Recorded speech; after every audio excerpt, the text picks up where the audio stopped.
This family legend was relayed to me by my father. According to my father, Henry LeLand, founder of DeLand, Florida, came south, was legally married, had a single child. It was a daughter whom he named Ruth. He had two other daughters by a full-blood Cherokee woman, one of whom he named Rutha. You can find them in the census, but the story is that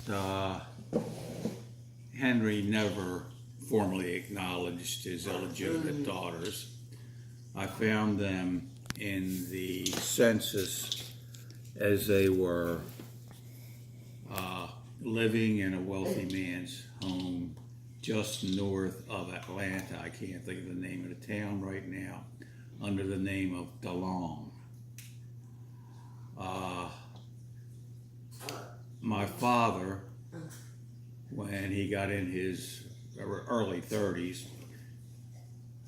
he hired an attorney to investigate the family lineage and where Rutha came from.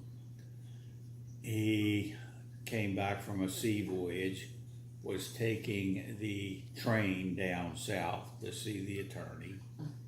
On the way south, he heard that the market had crashed. When he got to Florida... Do you know about what year this was? Pardon me? This is about what year, do you think?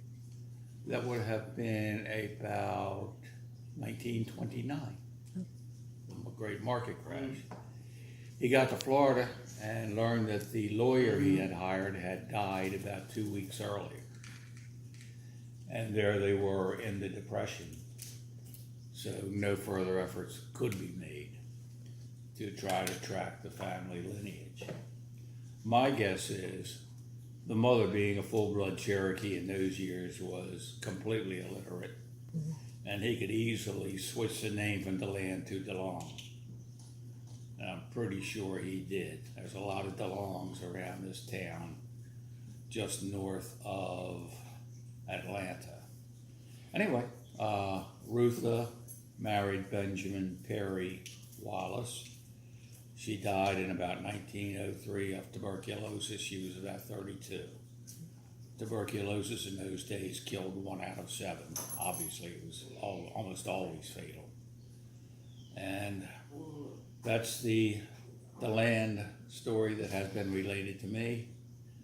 It's well over a century too late to do anything about it.